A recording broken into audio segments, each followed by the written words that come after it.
بہترین شوہر کے انتخاب کے لیے معیار یہ ہونا چاہیے کہ مرد دیندار، با اخلاق اور وسیع النظر اور اہل خانہ کو نیکی کی رغبت دلانے والا، حلال رزق کمانے والا اور اپنے خاندان یعنی بیوی اور بچوں کی کفالت کا اہل ہو۔ جیسا کہ حضرت عبداللہ بن مسعود سے مروی ہے کہ حضور نبی اکرم صلی اللہ علیہ وسلم نے فرمایا، اے جوانوں، تم میں سے جو شخص گھر بسانے کی استطاعت رکھتا ہو وہ شادی کر لے، کیونکہ نکاح سے نظر نہیں بہکتی اور شرمگاہ محفوظ رہتی ہے، اور جو شخص نکاح کی استطاعت نہ رکھتا ہو تو وہ روزے رکھے، کیونکہ روزے اس کی شہوت کو کم کر دیتے ہیں۔ علاوہ ازیں مرد کو حلیم طبع، بہادر،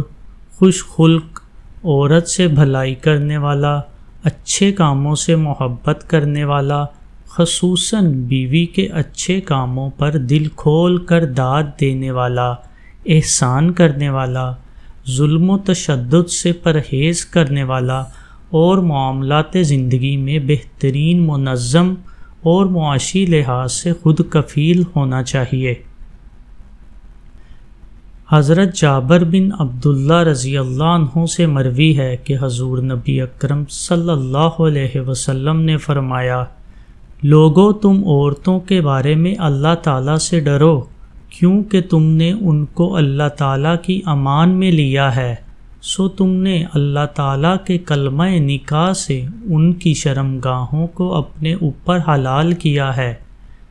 تم پر ان کا یہ حق ہے کہ تم اپنی حیثیت کے مطابق ان کو اچھی خوراک اور اچھا لباس فراہم کیا کرو۔